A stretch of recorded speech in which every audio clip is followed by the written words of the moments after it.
Welcome to Money Talks with Brandon Steele, a Mainsail Financial Group podcast series where we host industry experts and local professionals to really share some tips, some guidance, and some tricks into some of the areas that we don't necessarily get a focus on day to day. Today, I'm very excited to sit down with Liv Olson. Liv Olson is a certified executive and team effectiveness coach through International Coaching Federation, Seattle Coach, and Team Elements. So very excited, Liv, to have you here today to just talk a little bit more about team effectiveness and ways we can all do better as we work together as a group. Yeah, thanks, Brandon. I'm really happy to be here and I appreciate the time. I think this will be a great conversation. It's something I'm really passionate about. I spent most of my career in financial services, so this is a great place to be for me. I spent 2 decades working with registered investment advisory firms in people operations and talent management, developing individuals and teams, and I decided that I needed to be doing that full time. So now I work with financial services as well as other industry professionals and leaders. Awesome. Yeah. And that's how we ended up connecting. So it works out really well. And I'm excited to, number one, share this from the advisor perspective, but also just more broadly, just, how teams can work together and kind of make the most of, wherever they find themselves. So maybe to kind of kick off the conversation today, can you share just what makes a team? Let's maybe start there. Yeah. So the definition of a team, and we love the term team. I think we use it quite broadly because it feels so good and it really plays to our intrinsic human need to feel connected to something bigger than ourselves and be a part of progress. So we use the word team a lot, maybe when it doesn't necessarily fit the circumstances perfectly, and that's okay. It's nice to have some awareness around that, though. But the definition is 2 or more individuals where there's some interaction between those team members. There's some level of interdependence in the group, and this would require some level of collaboration as well. There's commitment to a common goal or purpose, and this is really kind of the essence of what a team is. And then lastly, they're viewed as a unit by themselves and by others. Okay. Make sure I got that right. Collaboration, commitment, and viewed as a team, basically, for the group. Is that fair? Yes, and interdependence. Interdependence. Thank you. So maybe what we can do before we kind of get into some of the meat of today is if we can maybe break those apart a little bit. So collaboration, I think we all probably have a rough idea of what that means, but can you maybe just expand on that a little bit more? Right. I mean, I think collaboration is probably one of those terms that is on people's lists of values or kind of like pillars that they use the most. I know the organizations that I worked with, we had collaboration on our list, and it's a really important one. And I think instinctively, we have a sense of, okay, well, what does this mean? All right, well, it's teamwork, it's communication.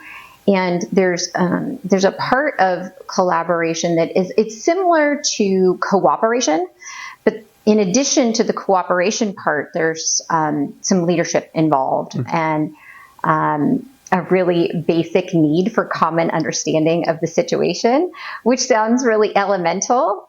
And though when we think about, all right, well, does this group of people, does this team have a basic common understanding of what it is that we need to collaborate around? And more often than we realize, there's actually not a common understanding of what the situation is. I think an easy example of that for many of us to point to is if you've been in maybe a panel interview with a candidate and you walk out of that room and you've just interviewed the same person over the same period of time and you have completely different read on how that interview went, and that if we extrapolate that out to really complicated issues and team dynamics and more people, oftentimes, that's where we need to start. Sure. Okay. That's I think very interesting, because I think that I would imagine in some of the work that you do, you may find that a lot of people think that they know that they're all on the same page, but actually find out they're all in different, going in different directions. Is that fair to say? I think it is fair to say.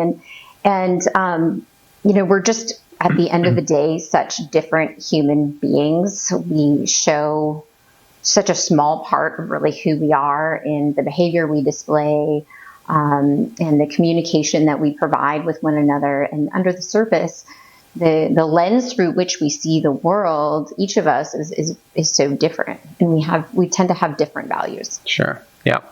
Yeah. I think that's a kind of a tricky thing. And then you add personalities into the mix too. And it's like, and motivators too. Like, Sure. what am I really motivated around? Yeah. And it's like an onion, you peel back the layers and you find out at the core, there might be something different going on. The other part I want to touch on just kind of briefly from the introduction is interdependence as well. So maybe I'll just leave it at that. If you can maybe expand on that a little bit and what that really means in a team setting. Yeah, interdependence is a great one to discern for ourselves in a team.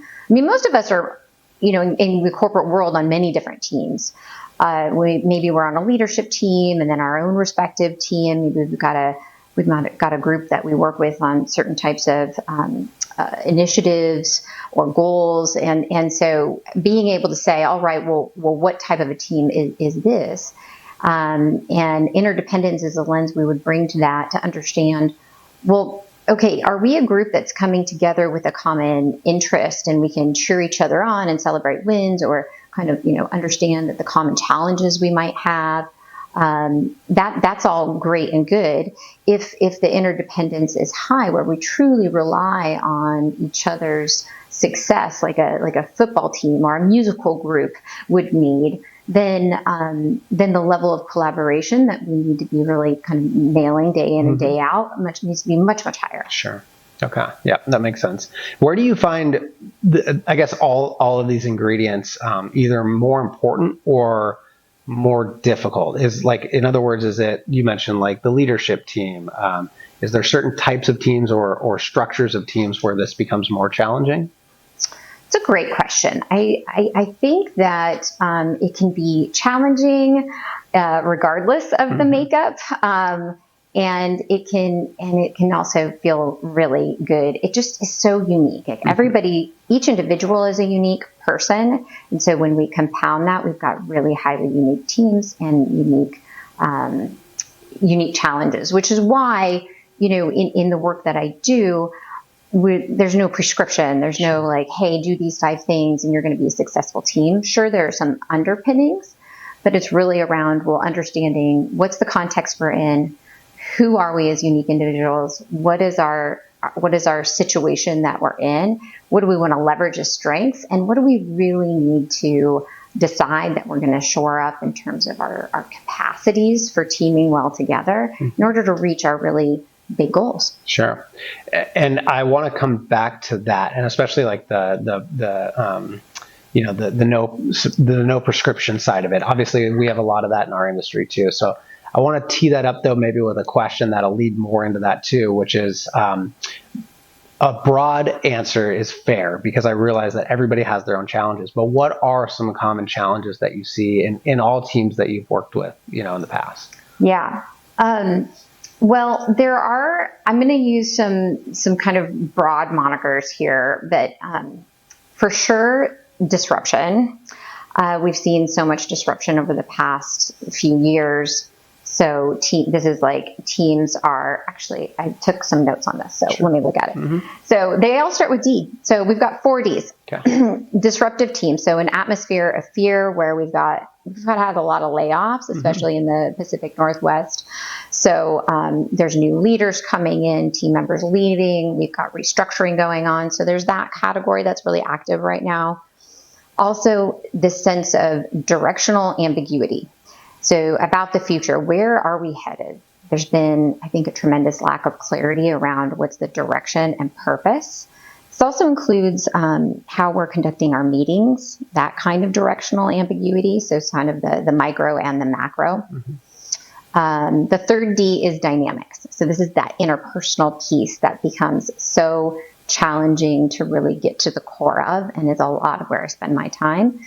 Lack of trust between people, communication, interpersonal conflict, quality of relationships.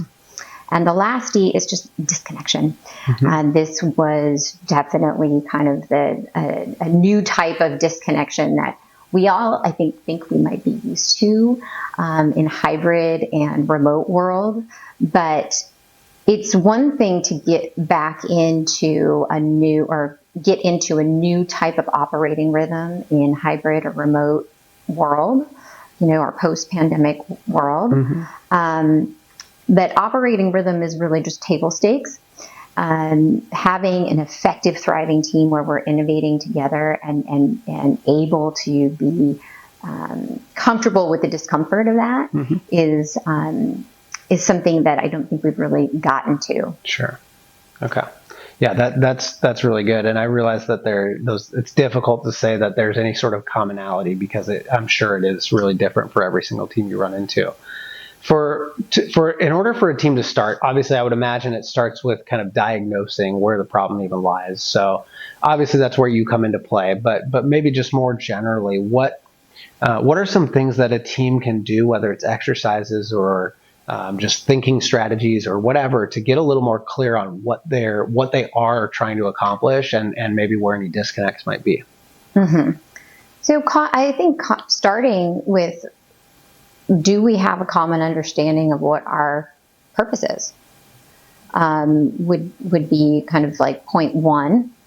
And if we agree on what that purpose is at a broad kind of umbrella level, do we then agree and understand what all of our respective contribution is toward that broader goal?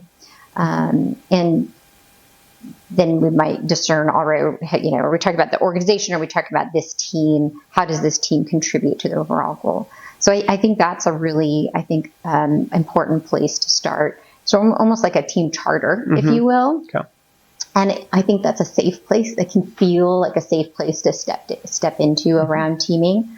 And then asking some questions around, what do we care about? Like, what's important to us individually and collectively around this common goal that we have? And it would be very natural, because we have different roles and different sets of expertise for the answers to what we care about in this broader mission to be slightly different. But if we know, like if I know, what you really care about this common goal, that helps me relate to your point of view better when we're coming up against, tangles and issues as we go through our initiatives. Sure, that makes a lot of sense. When there is that, hopefully the team all has some degree of commonality, I guess, in the goals. But when there is a little bit of a disconnect, different angles of this, do you find that causes challenges in how that team operates, or is it more just so that you can communicate in the way that helps the others work together? You see what I'm saying? I think I do get what you're saying, and it is a good question. The kind of underpinnings to all of this work, no matter which D it falls under here, is at the end of the day is how do we help each other and ourselves say what needs to be said that's not being said. Okay. So getting comfortable with the discomfort of saying the things, and that can be a process, because in most teams there's some level of lack of psychological safety. I might feel like, if I offer a differing point of view, if I share what I really care about in this broader goal, then, maybe I'm worried that the boss or someone I have difficult dynamics with might go talk about me behind my back or judge me for a certain way of being. And sort of smoothing that out and coming back to a place of, I know that everybody in this room cares about me. I know everybody in this room has the skills to converse and have a dialogue about an issue in a way that's helpful to all of our developments and the development of the greater good, the greater goal. If I believe that, then I feel much, not entirely, it's not 100% thing. It's always going to be discomfort, but I'm going to feel more comfortable in bringing up issues, differing points of view. And we want that so that we can be better innovators and we can move more quickly. Okay. And how do you, how does a team foster that, and also kind of tying that back to how you communicate this, like this, this community kind of goal or vision for things. Have any thoughts on that? Yeah, so let's do one part of those Sure. at a time. So the first part was how to foster, and I could answer that 1,000 ways. And it's what I do every day. There's many ways, and depending on the team, depending on the goals, depending on time, context, there's a number of different factors that might go into what are good ways to foster this. Number one is a willingness and commitment to it. So bringing some awareness to kind of a discovery of what are our strengths, what do we want to be different, and acknowledgement that we want to be better. So really getting clear on the gap and kind of coming to a collective head nod and agreement about what the gap is.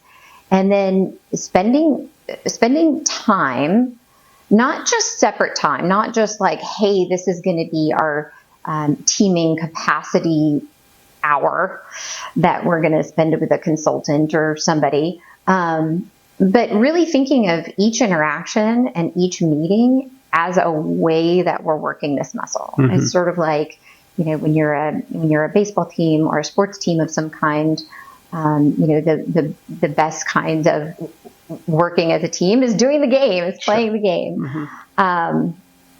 And same with, musical groups and so on. So thinking of it as all opportunities to develop and get better, being able to pause and say, hey, how is this going? Like, is this an example of the type of teaming or the type of psychological safety or the type of, kind of being able to say time out, like, let's actually talk about this process. Okay.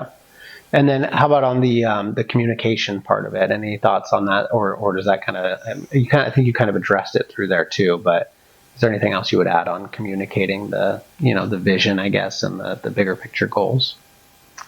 Just agreement. Yeah. Yeah. And more, when it comes to communicating, I always just say more is more. Like, you really can't overdo it. Sure. If you feel like you're overdoing it, it's probably not enough. That's fair. I have maybe this is a little bit selfish of a question. I want to ask a question about small teams, but I think that this applies. So we're a team of 8, but I think it applies, whether you work, even somebody that works at Microsoft may have a team of 8 within the bigger group. So I think that this applies for hopefully a lot of people. My question is basically, with a smaller group, there's obviously a lot of change. Like, people's hats are changing, people's roles that are changing. The vision is changing constantly. So in that environment, do you have any suggestions for how to make sure that you're staying on top of this stuff when things are moving so quickly? Well, I think that it might be an interesting way to think about that is just embedding. I mean, it's not an added project, or it's not something that's sort of a standalone initiative, but it's a way of being. If we're committed as a team to be learning, like we're here to learn, we're here to get better. And if we know that that's our, the way that we work together, then we're always going to be challenging each other and making sure that just making it safe for things to go sideways. It's like, hey, maybe I didn't say that just right. Or, I was going to actually, this might be a good time to bring this up, which comes from one of our earlier parts of conversation too, as a way of embedding or a way of fostering. Even with a team of 8, which it's not necessarily a small team, it can feel a little overwhelming to speak up. Like if a team is challenged, speaking up and sharing a different point of view, or saying, hey, I've made a plan for this initiative, but I'm just not really sure how to move forward. That can feel a little scary. So as kind of like a half step, perhaps there's a period of time where we're breaking up into groups of 3 now and again, just kind of flesh out issues, because it does feel safer in smaller groups. Sure. And then we're kind of coming back together and sharing with the whole group, hey, what did you hear and see and converse about in your respective groups? Yeah, okay. That's another way to kind of ease into it. Sure. Yeah, that's interesting. I think that might be something we try and implement right out of the gate. That's good. Well, and that's one of those dynamics and tools that can be actually easier to implement working in online. Like in Zoom, right? Breakout room, go. Whereas if you're live, it's still a great thing to do, but it definitely, you're moving chairs around. It takes a few more minutes. Sure. Okay, that's really good. I do want to make sure that we spend a couple minutes on something that we've talked about offline, which are some of the misguided theories around teams. So maybe I just want to open it up. Maybe if you have some of your favorites, I know this is something that you talk quite a bit about. So maybe some of your top points, I guess, as far as these misguided theories, and then maybe expand on that a little bit too. Sure. One of them is that it's a good team is dependent on a great leader. And sure, leadership is really important. But it's not just one person. I think that we've really been conditioned to put a lot of pressure on and kind of put all of our eggs in the one leadership basket that they're going to solve everything. And that kind of creates a lack of buy-in, a lack of ownership. And so really owning it as a collective, like we are the team and we as a collective own the health of how we work together. Sure. Another point on that one is in terms of development, we spend so much time, money, resources on focusing on leadership development, which generally, maybe not, depending on where you work, is done individually. I work one-on-one with plenty of leaders on their leadership, and that's great and fine and good. I think we need to spend just as much, if not more time, working on how does this work in a group. So if we're investing if we are investing in developing our leaders with one-on-one coaching, we should also need to be investing in our leaders as team coaching. Sure. Okay. Another misguided theory is that, it's all about kind of chemistry. Well, this felt like a magical team or it just clicked. And it can maybe feel like magic or great chemistry, but really the underpinnings are capabilities that just happen to be in play with each of these individuals. Another one is that we need to like each other. And that might make work a little bit more pleasant if we like each other, but it's not a requirement. Sure.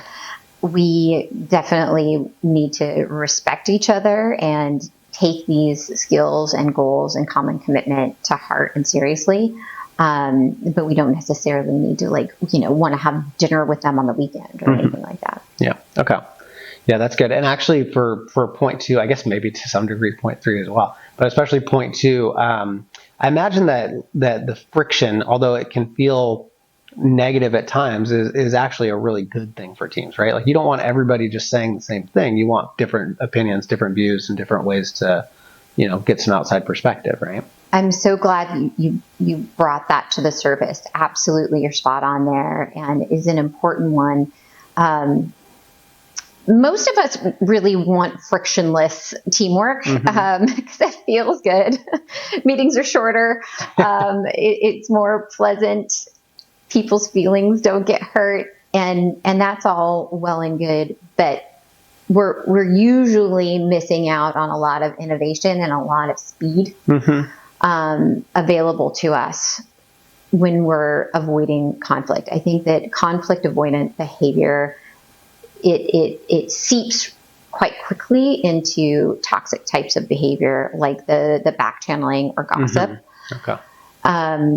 Because if I'm not able to bring these topics up in my team and work through them as a team with these skills around communication, accountability, then that's going to seep out other places. Yeah. I'm either building up resentment, or I'm going to other people, or I'm checking out, or other things that aren't healthy. And the innovation part is so important.